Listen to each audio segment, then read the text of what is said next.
S'il y a un truc que j'adore manger pendant les fêtes de fin d'année, hormis le chocolat bien sûr, c'est les noix de Saint-Jacques. J'adore les noix de Saint-Jacques poêlées là, tran- tu vois, tranquillement avec un petit peu de beurre, tout ça. Ça, c'est mon truc, c'est mon kiff ultime. Ouais, ça approche à grands pas. Donc, je te propose mon meilleur conseil pour que toi aussi tu puisses kiffer ces fêtes de fin d'année sans culpabiliser. Bienvenue dans ce nouvel épisode de Réussir sa perte de poids, spécial calendrier de l'Avent. Je suis ravie de t'accueillir aujourd'hui, où on va aller droit au but aujourd'hui, parce que moi j'ai envie de savoir concrètement, on mange quoi chez toi? Qu'est-ce qu'on mange pendant les fêtes de fin d'année chez toi? Dis-moi tout.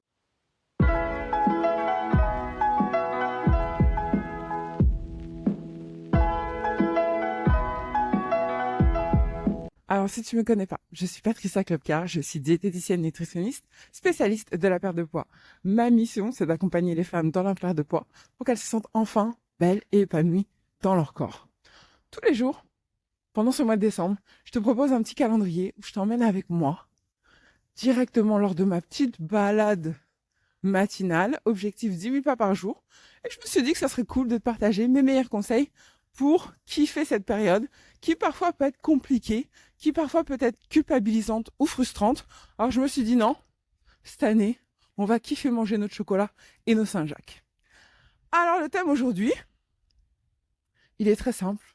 C'est quoi le menu? Qu'est-ce qu'on mange? Qu'est-ce qu'on mange chez toi pendant les fêtes de fin d'année? Si c'est toi qui reçois, si c'est toi qui prépare le repas, eh ben, c'est le moment de se poser et de se dire, ok, qu'est-ce qu'on va manger debout? L'idée, bien sûr, c'est de préparer un repas. Bon, qui ne prenne pas 4 heures non plus, hein, parce que bon, l'idée c'est quand même de kiffer, hein, mais surtout qui maintient l'équilibre. Est-ce que c'est possible? Bien sûr que oui. Bien sûr que tu peux maintenir ton équilibre alimentaire pendant la période de fin d'année. Tu peux manger équilibré. Et puis d'ailleurs, soyons honnêtes, tu ne manges pas forcément que des cochonneries hein, pendant les fêtes. Ok, tu vas manger du chocolat, ok, très bien. Tu vas manger un peu plus que d'habitude, ça sera un peu plus copieux, il y aura peut-être un peu plus d'alcool. Ok, mais dans l'ensemble, tu peux maintenir l'équilibre alimentaire, même avec ces conditions.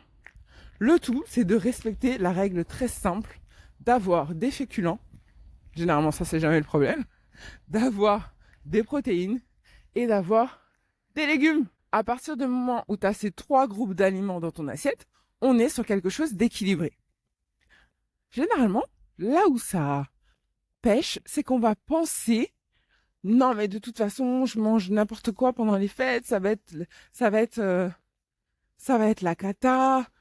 Bah non en fait. Si c'est toi qui reçois, tu as la possibilité d'équilibrer ton repas. Tu vas peut-être préparer des crustacés ou du poisson ou de la viande, ok? Donc une source de protéines. Tu vas rajouter tes féculents, peut-être des pommes de terre, peut-être des pâtes, peut-être, je sais pas, un peu ce qui toi te fait kiffer, peut-être des patates douces, pourquoi pas. Et puis tu vas rajouter tes légumes. Tes légumes, tu peux prendre des haricots verts, tu peux prendre de la salade verte, tu peux mettre une salade de crudités en accompagnement, tu peux mettre plein de choses. Donc rien que ça t'assure une assiette équilibrée. Ensuite, tu vas me dire, oui, mais il y a les à côté. Il y a les petits canapés, il y a le saumon, il y a le foie gras, il y a tous les petits trucs comme ça. Ok? Bah, oui, ça sera là, oui, ça sera présent, mais ça sera pas l'intégralité de ton repas. Si tu pars du principe que ton repas, c'est juste manger le foie gras, ouais, là, on n'est pas vraiment dans l'équilibre alimentaire. Si par contre, ton foie gras, tu l'accompagnes avec une petite crudité, si tu l'accompagnes avec avec un petit morceau de pain, là, ça ressemble plus à quelque chose d'équilibré. Et il y a une chose aussi qui est importante de savoir, c'est que c'est pas pendant les fêtes de fin d'année que tu vas te demander si ça c'est trop sucré, si ça c'est trop gras, si ça c'est trop copieux. C'est pas le jour du repas que tu vas commencer à te mettre à compter les calories. Soyons clairs. Parce que c'est important d'avoir une vision long terme de ta perte de poids. Ta perte de poids, elle se joue pas sur un repas. Elle se joue pas sur un ou deux, trois repas. Elle se joue pas sur un week-end. Quand tu es dans une démarche de perte de poids, il faut que tu aies cette vision long terme où ton équilibre alimentaire, il se fait 365 jours de l'année. Mais il y a des jours où ça sera, oui, freestyle. Ça sera pop et up. Mais ça fait partie de ton équilibre alimentaire. Donc ça, c'est vraiment la chose importante à garder en tête.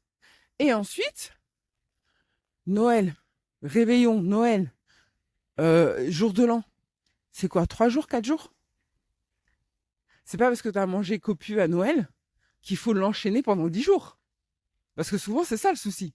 C'est qu'on va manger, très bien, on va se faire plaisir, très bien. Mais sauf qu'après, on va partir en mode foutu pour foutu. Ah, mais de toute façon, là, je me suis fait trop plaisir. C'est mort, hein, de toute façon, autant que je continue.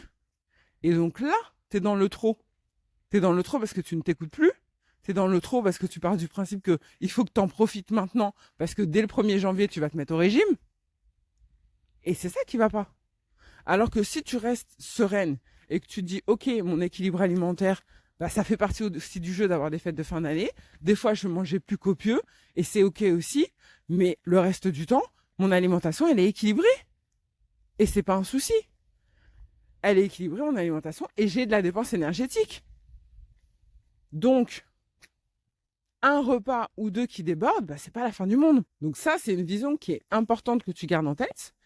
Comme c'est important de garder en tête que fête ne veut pas dire déséquilibre alimentaire. Fêter quelque chose, être dans la joie, ne veut pas forcément dire déséquilibre alimentaire. Les deux sont compatibles. C'est juste à toi de faire la démarche, de faire l'effort, de composer un équilibre alimentaire sur ton assiette. Et c'est tout à fait jouable. C'est tout à fait jouable. Donc, je t'invite à te poser et réfléchir dès maintenant à ton menu. Qu'est-ce qu'on va manger de bon chez toi pendant les fêtes de fin d'année? J'espère que tu vas te régaler.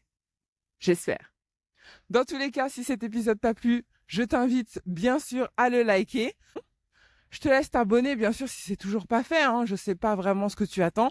Et puis, on se retrouve demain pour un nouveau conseil pour profiter des fêtes de fin d'année sans culpabiliser. Bisous, bye. Bon. On a bien marché aujourd'hui. On est à 7300 pas. Objectif 10 000. Allez, les doigts dans le nez. À demain, bye.